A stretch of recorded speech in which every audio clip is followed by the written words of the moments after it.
in your program again. Thank you, Attorney. At siguro unang pag-uusapan natin yung ng panukala, no, yung pahayag ni incoming Congresswoman Laila De Lima na gagawing magpapanukala siya ng batas na gagawing krimen yung red tagging. Ano ho ba ang inyong masasabi diyan? Ang issue kasi ng red tagging has been lagi nilang nababanggit na magkapas sila ng batas, pero even during the time of President Aquino, President Duterte, and for the last 3 years, they had been saying that they are going to pass, pero hindi niya na-hurdle ang committee pa lang sa House or sa Senate because ang dami niyang constitutional restrictions. Ngayon, ang mas maganda dyan, kausapin niya yung mga FRs natin, yung mga former rebels, kasi sila ngayon ang lumalabas at nagkukwento ng kanilang mga karanasan sa kanilang mga buhay-buhay. At ang tanong dyan, sila ba ay nang red tag pag ang kinukwento mo ang sarili mong buhay? Opo, kasi nga, di ba, matagal na po ang issue na ito na talagang pinag-uusapan natin. Yung tinatag ba, nire-red tag, yun naman po yung mga mismo, yung kanilang leader na nagbanggit, tama ho ba, Attorney? At yung mga nagkikwento naman po nito ay mga dating kadre at dating miyembro po ng CPP and PNDF. Tama ho ba? Yes, tama yan, tama yan. Actually, marami ng mga kasong na-file sa korte regarding the issue ng red tagging. Except yung isang kaso, yung sa Didoro Doctrine na sinasabi, ang red tagging ay bawal lamang kung wala kang ebidensya. Which I totally agree kasi ang sabi ng Supreme Court, bawal sabihin ang mga asosasyon ng mga ito sa mga kaliwang grupo kung wala kang ebidensya. Kung ang nagsasalita naman is mismo ang ebidensya, hindi pala siya bawal. Opo. So ang sinasabi na panukala na ikaw ay maggagawa ng batas, meron na kagad challenges yan kasi unang-una, nasaan yung freedom of expression ng mga tao? Kung ang sinasabi ng isang tao, alam mo ay mali or kasinungalingan, pailan mo ng mga kaso ng libel, cyber libel, at mga iba pa mga kaso. But you cannot force somebody not to speak on things that they know or that they are familiar with. Opo, hindi ho ba sapat na ebidensya yung mga taong nagsasalita niyan? Itong mga taong ito ay talagang mismong kasapi noon na talagang tumiwalag lamang dyan sa grupo at mas malawak ang kanilang kaalaman dahil kinukonsider nga, itinuturing ang kanilang mga sarili bilang kadre. Malaking posisyon po yan. Medyo malawak-lawak na rin po yung kanilang kaalaman patungkol po sa organisasyon na po. Tama yan. Kasi we had several high-ranking members na former members ng CPP and PNDF na ang nagsalita na ang ginawa pa nila actually was they executed affidavits, they testified under oath sa Senate, sa lower house, and other different bodies. Ito ay mga personal ng karanasan. Ang sabi nga nila, kami mismo ang gumagawa nito, ito yung pinagdaanan namin at ito yung mga ginagawa namin nang kami nasa loob. And we are just simply informing the public of the danger of what we have been doing kasi nakikita namin na ito ay ginagawa sa ngayon. Nandiyan pa rin ang malawakang recruitment ng mga estudyante at mga indigenous peoples. So ang sabi nila, kung hindi namin sasabihin to, sino ang magsasabi? No? Kaya ang tanong dyan, bakit ka mag-file ng bill against red tagging kung hindi mo pa nakakausap ang mga FRs na mga ito? Opo, sa ngayon ba, Attorney, kayo ba'y nangangamba na unti-unti na pong bumabalik yung puwersa ng makakaliwang grupo? I mean, itong impluensya ng teroristang grupong CPP and PNDF? Oo, nakikita natin ang kanilang pagbalik, kasi walang... pero ang maganda naman dyan is kahit tinatry nilang bumalik, ang resulta naman ng last election shows that they are being rejected by the people. So... Ang mga boto nila ay masyadong mababa. Nakakuha sila ng from 3 down to 2. No? At ang dalawa pang nakapasok ay hindi umabot lang ng 400,000 or 500,000 yung kanilang maboto as usual kasi matataas sila last election.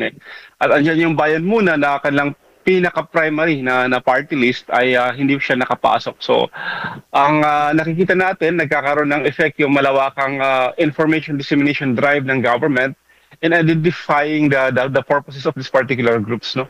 So, yan, nakikita natin, andyan sila, lumalakas, pero lumalakas ang presensya nila, pero hindi ibig sabihin nun ay tinatanggap nila sila ng tao. Opo, opo.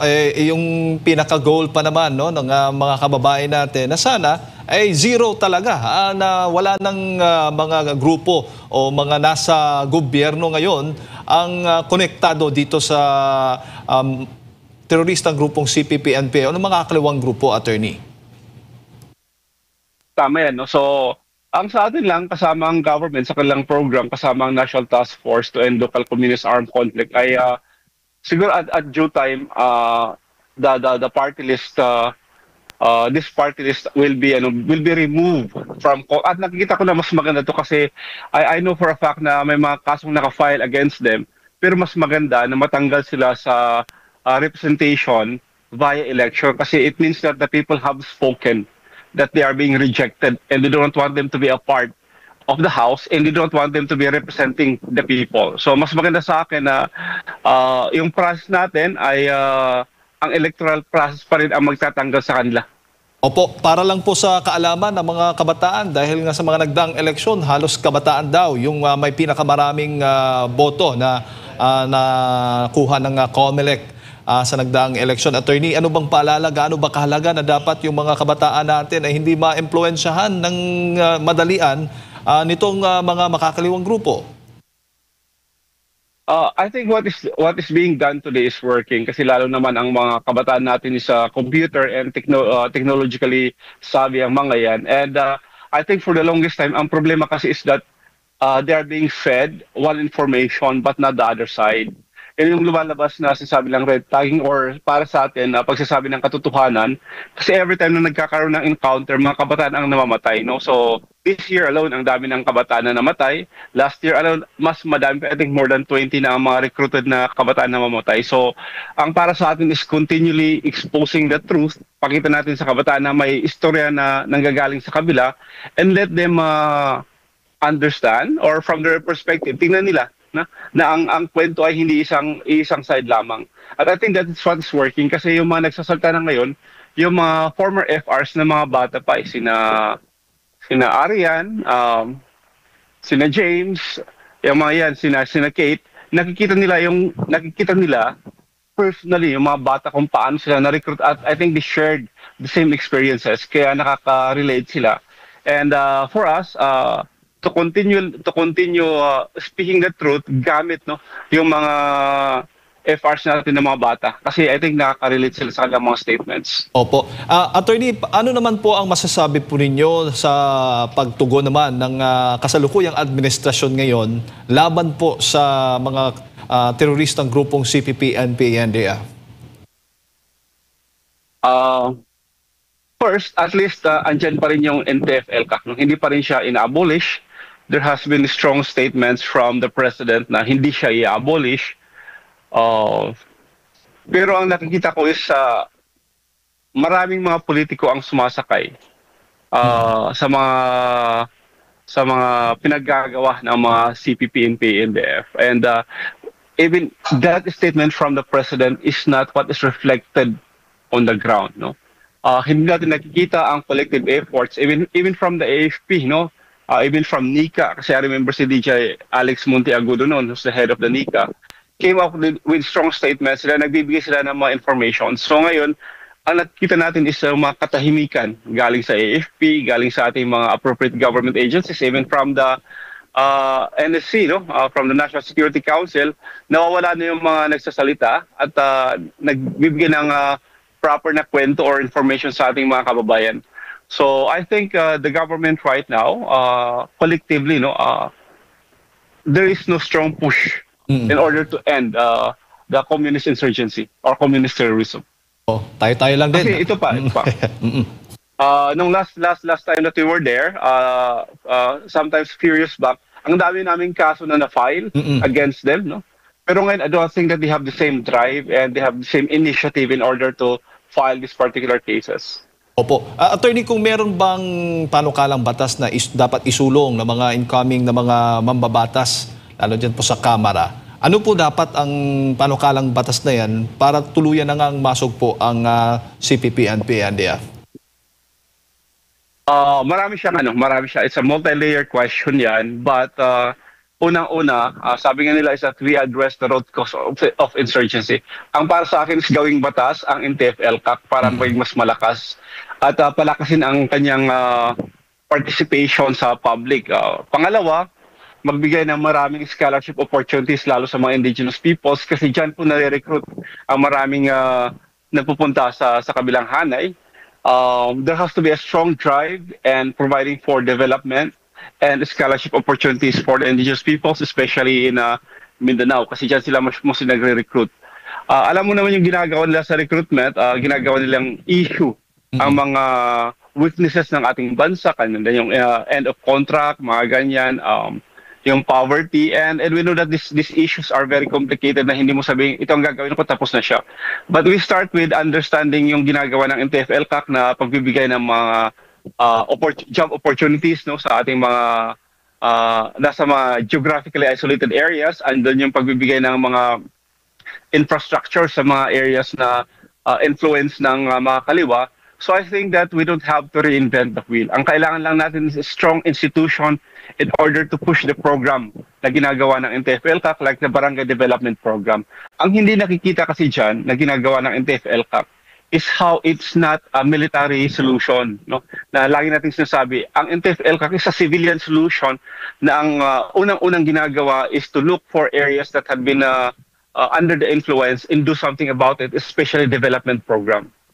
Opo, at bago ko lang ipasa kay partner Admar, sa ngayon ba, attorney, hindi po o kulang po yung pondo? Baka binawasan ba yung pondo ng NTF-ELCAC sa budget ngayong taon? At paano ito pinagkakasya ng ahensya para po sa mga kababayan natin, lalo na sa mga katutubo? Yes, actually wala nang budget ang NTF-ELCAC. It's so small. Mostly para sa administrative side lang. May kunting budget para sa Barangay Development Program, but it's not really impactful as back then. Kasi noon parang ang isang program for one barangay influence is 20 million. No? So ang barangay mismo mag-identify sila ng mga projects nila like birthing station, clinic, water purification system, or opening of roads, or concreting of roads sa kanilang mga barangay. At ang magsasabi ng mga projects na to ay ang mga mamamayan mismo. Halimbawa sa indigenous communities, sila mismo magre-request at i-implement na lang ng government. So you can see yung partnership ng community at ng government. Pero ngayon, bibigyan yata lang sila ng around 1.5 million. So ibig sabihin, anong magagawa mo doon? No? Usually, mga soft projects lang yan. So mga training, mga ganyan. Kaya nga nakikita natin ang NTF-ELCAC is very successful in and asking people to return back to the folds of the government. When NTF-ELCAC was crafted, and after 2 years, more than 35,000 po ang nag-surrender. Because this na ang mga nangyayari, yung mga sinasabi na nila noon against the government, it's not happening anymore. Kaya sila nagsusurrender. Ang rate ng surrender ngayon sa NTF-ELCAC is quite low. So ibig sabihin, hindi siya masyadong effective yung kanilang ginagawa ngayon. Even though, in fairness sa NTF-ELCAC natin ngayon, I see a lot of people there who are very much passionate in ending the insurgency. Marami sa kanila mga nakasama natin at nakikita natin sa kanila pa rin ang drive in order to bring peace sa ating bansa. Attorney, magandang umaga po. Si Admar po ito. Sir, dito naman